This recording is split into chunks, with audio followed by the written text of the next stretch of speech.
after seeing Delana Studi's beautiful play, And So We Walk.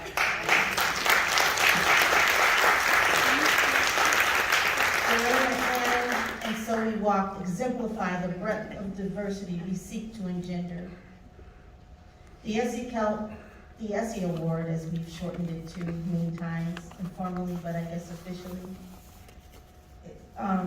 was established in 2011 and named in honor of Essie Calhoun Diversity, retired Chief Diversity Officer, Director of Community Affairs, and Vice President of Eastman Kodak Company. Essie, a longtime advocate for diversity in the arts, was the first recipient of the award. Unfortunately, Essie Calhoun McDavid was unable to attend the awards ceremony tonight, but she sends her congratulations and best wishes to the recipients. Celebrating the people and organizations that make our art and cultural landscape more vibrant and inclusive is critical, as Elizabeth said. We are very fortunate that so many people are working diligently to promote greater cultural diversity in our region. Some of these brilliant people and organizations are past recipients of Essie Awards. They include the following in alphabetical order: the Center for Youth Strings for Success, and I'll ask as I name the recipients, if you're here, please stand. Me, I'm already standing. Garth Fagan, Rena Golden, Dolores Jackson Radney,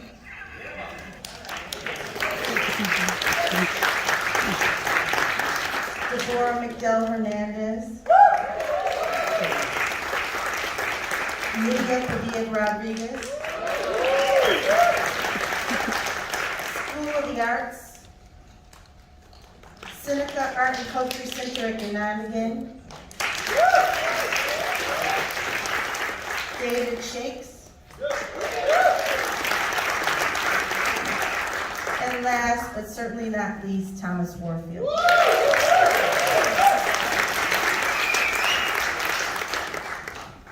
And now we'll start with the 2023 recipients. Dangerous Signs is a deaf and hearing performance group that represents global community building by using the common language of theater to present the beauty of American Sign Language, spoken word, music, and theatrical art, combining deaf, hearing, and ethnic cultures to show the world as they would wish it to be. It's my pleasure to present the 2023 Essie Calhoun Diversity in the Arts Award to Dangerous Signs, which will be accepted by Dr. Luann Haggerty, Troy Chapman, Malik C. Paris, and Jamal Jones.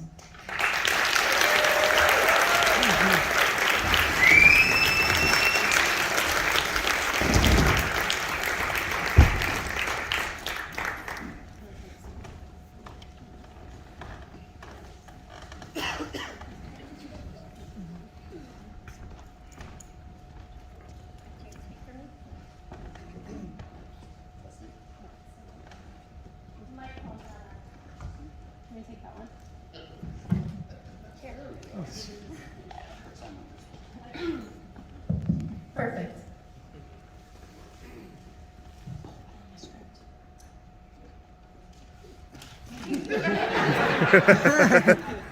Thank you.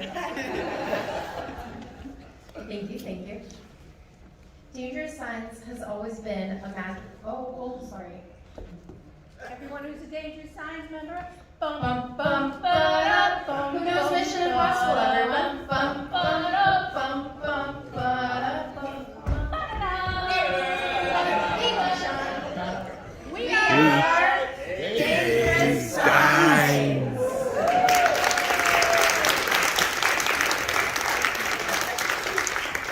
Thank you.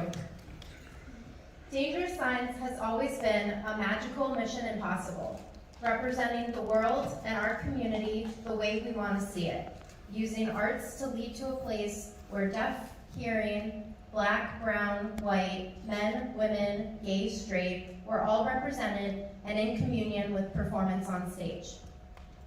Our original approach to performance combines the power of voice, the elegant flow of sign language, and the artistry and movement of the body, often bringing audience members to tears, laughter, and standing ovations. We deeply thank Jiva and the committee for this generous award. Simply knowing that we are seen and recognized helps us all feel supported and as if we are living out loud.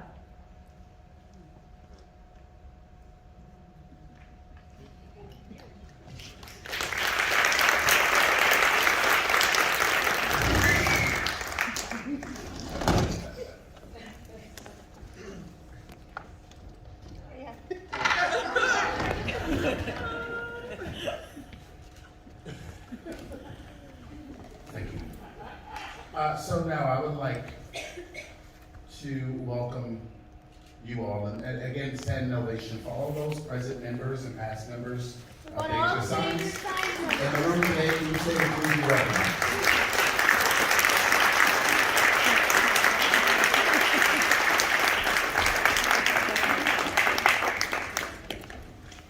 Okay, you may be seated. You too. Okay. So also, over the past 70 years, 70 theater artists have come together throughout our company. Many of them are working professionally today. We do have Joseph. Our first show was Joshua Bennett's Ode to Tomorrow. Okay. And the people who performed that were me, Troy, Malik, and Timothy as well. who has fun on. We also developed the sign of creating full images of mixed sign language. We're wearing these the ribbons to represent him. Great, thank you for mentioning that. So we developed the style of creating full group images of mixed sign language and movement and community with each other. So our performances were so popular that we ended up needing a name.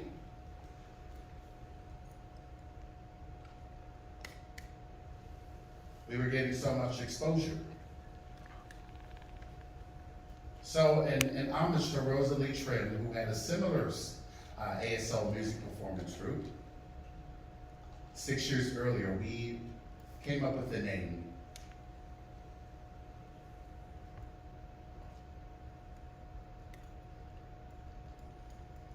We thought it'd be fitting to call ourselves Dangerous Signs. Now, as we have one member from Venezuela, Gabriel Pontifleury, as quoted saying that we're an organization that has a passion for the diversity in arts.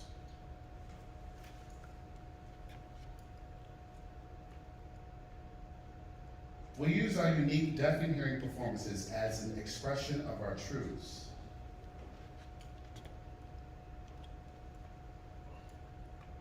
Our beliefs. To acknowledge that this mixture of cultures stimulates pride and identity, creativity, the sharing of ideas, and the building of a common collective future.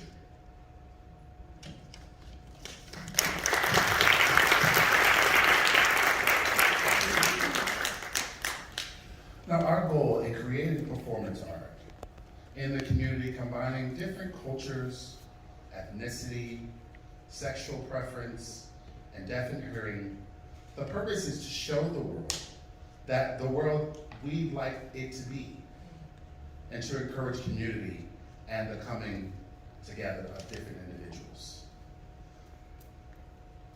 That is our collective and creative work.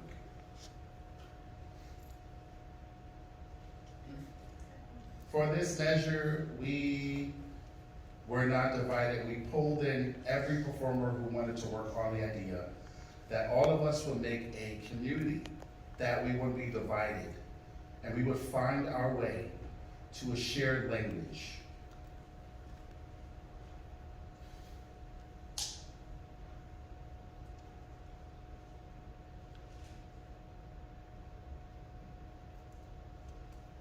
The language of theater. We created acceptance and more awareness of our abilities, and we all gained when we do it together. It's an ambitious goal, and it can be bumpy sometimes. People don't always like change. And there are those who want to see things done the way they've always been done. They don't want this cultural exchange.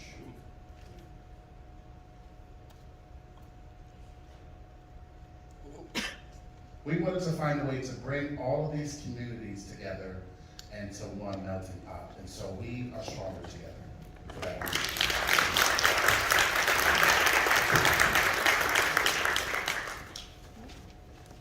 Now, the first performance, about 12 years ago, we wanted to open up the human potential, welcoming a listening audience into our world, so that we can welcome them into ours. Now, we've done this for performing in so many different venues, in schools with children, libraries, churches, community organizations, also NTID college theater, local regional theater as well. So many different groups around our beautiful, beloved city. We've produced shows with other theaters right on into performing in New York City, on television, and being chosen as a group for the show America's Got Talent. But this prestigious award, for us, our deaf actors, there is just so many leaders within Rochester. We are quite amazed. We all have dreams. We all have our own unique intricacies, things that bring us together, our collective experiences, things that embody us. And our dream, and also we would like to remember Tim, when we met him, he was the president. So we always give homage to our Tim for still having that dream, having the dream of traveling the world with us. And so we went to St. Anne's Church. In Africa, it was a deaf church. Again, learned about the culture. He learned about the performance, and he actually brought that and collaborated along with our family. So we do as well dream.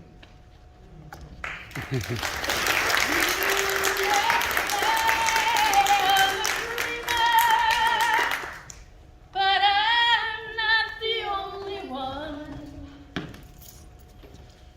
I hope someday you'll join us, and the world will be as one.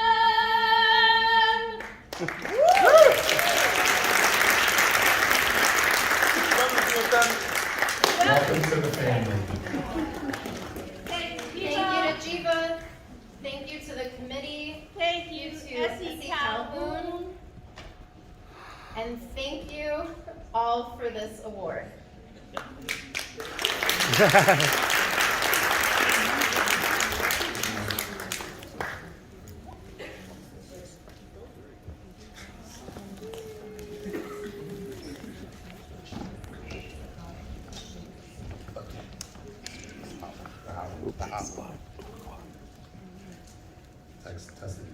Rachel, get in the picture.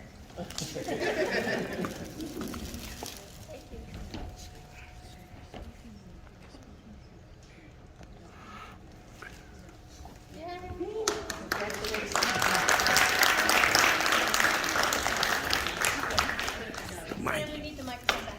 Chris has it. I have the other one. It's awesome.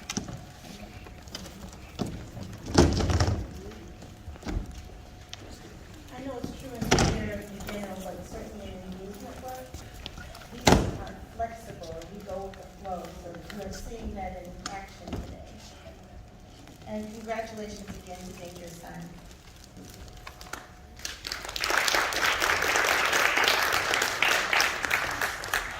Our next recipient is familiar to many of you, but just in case he's not, let me tell you a little bit about him. Dr. David Anderson, also known as Sam Copeland.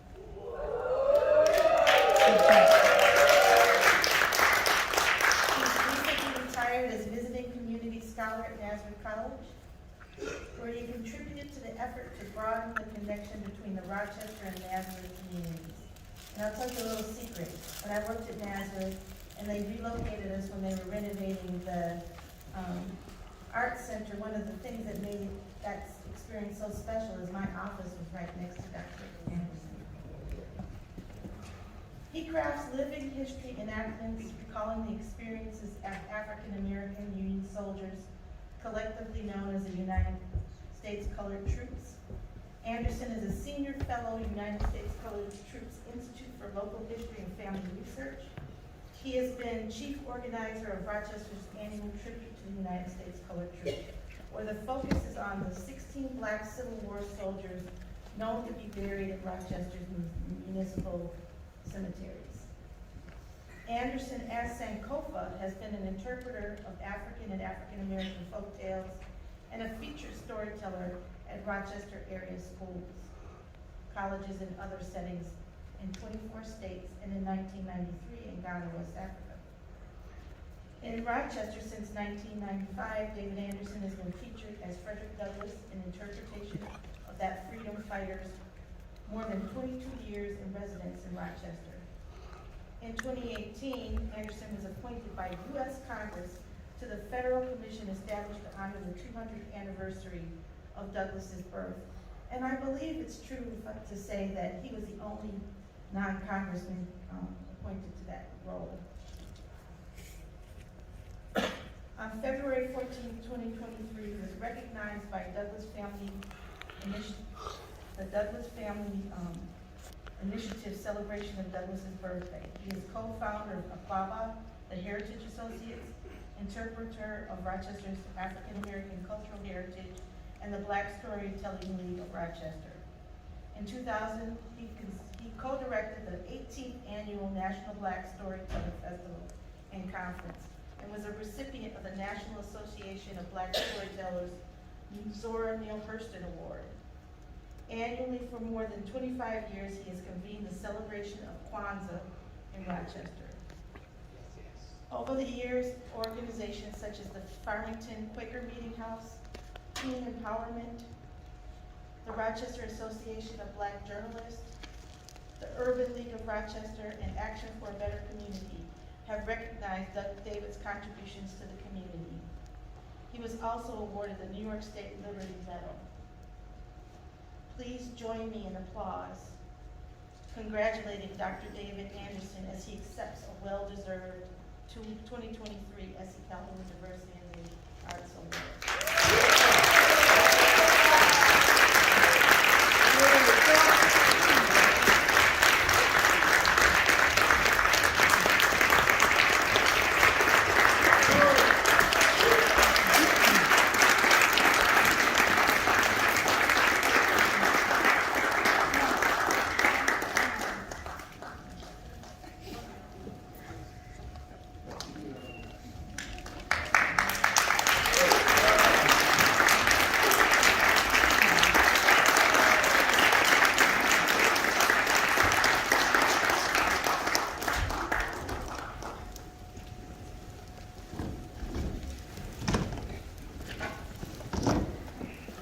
Congratulations again, Dr. Anderson.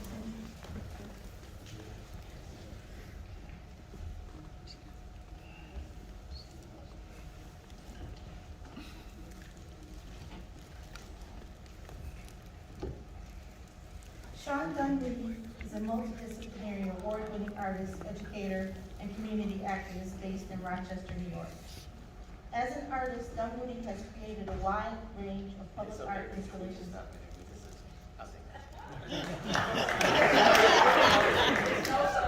No, it's just we don't need for bios because I'm looking at this list. I want to say thank you, Rachel. Thank you to you. I want to say thank you to so many people who looked past me, who never looked at me, who never saw me. I want to say thank you, Doc, for never seeing me. Dolores, thank you for never seeing me.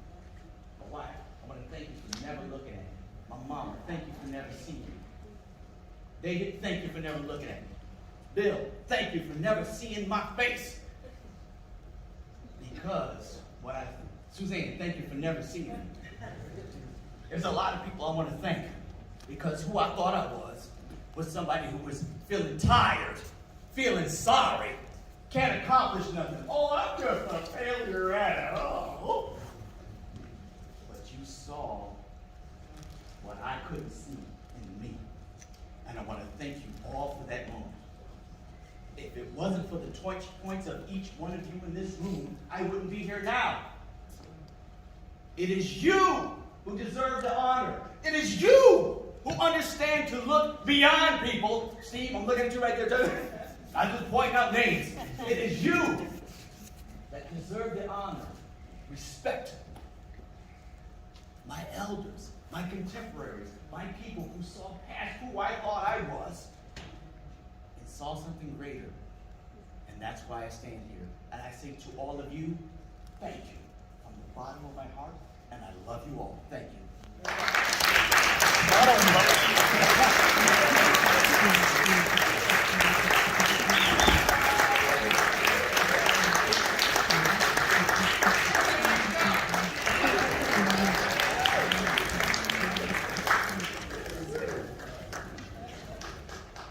He did it his way.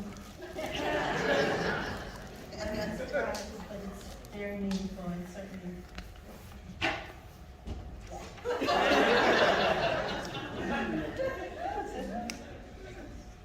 Our last but certainly not least recipient, we did this in alphabetical order, so there was no umpire here. Tanya Lauren Galvin was Senior Native Interpretive Guide at Ganonigan State Historic Site.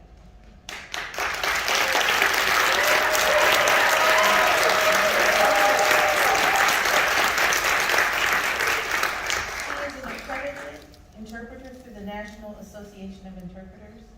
In her 31 years at Ganonigan, Tanya planted and maintained 3 gardens, researched longhouse material culture, and studied relevant literature and stories. She partners with her husband, Michael Galvin, Ganonigan State Historic Site curator and manager, creating 17th century Haudenosaunee clothing and material culture for reenactments, museums, and film staging. Among many other roles and accomplishments, in 2021 and 22, Tanya worked on Jiva's Theater's Artistic Council. It is my pleasure to present a 2023 Essie Calhoun Diversity Arts Award to Tanya Lauren Galvin.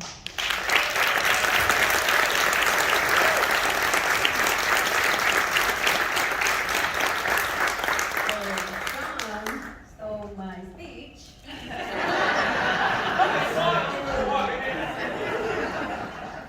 It's okay. Now, first of all, introductions.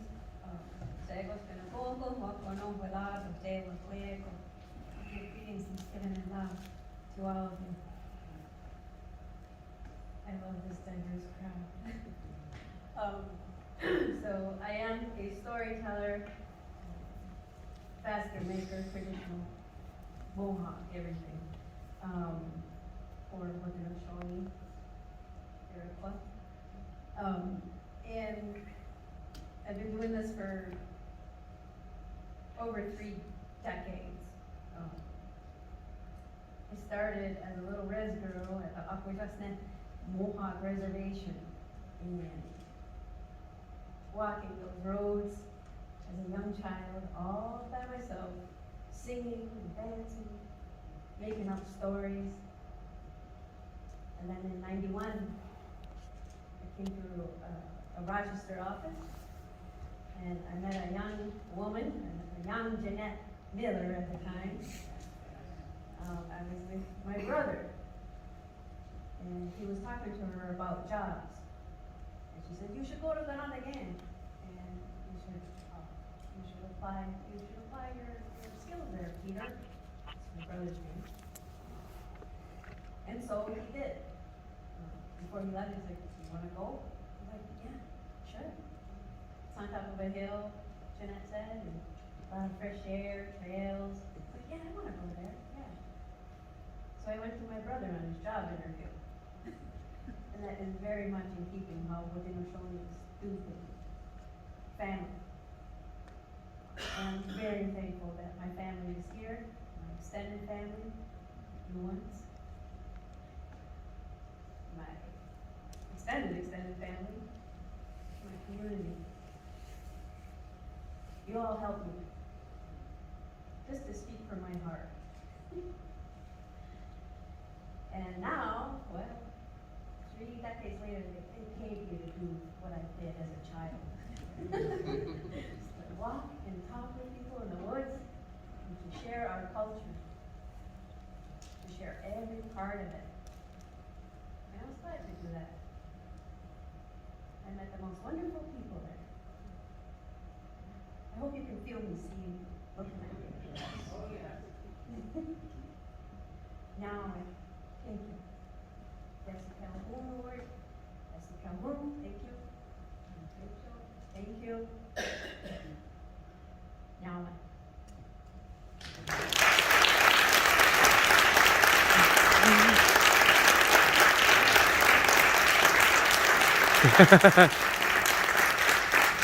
Very funny.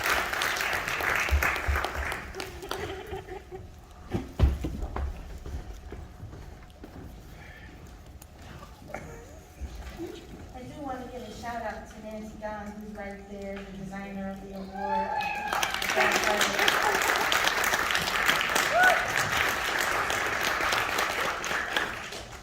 I want to congratulate all 2023 recipients and thank you to the past recipients of the Essie Award for participating in the selection of this year's honorees.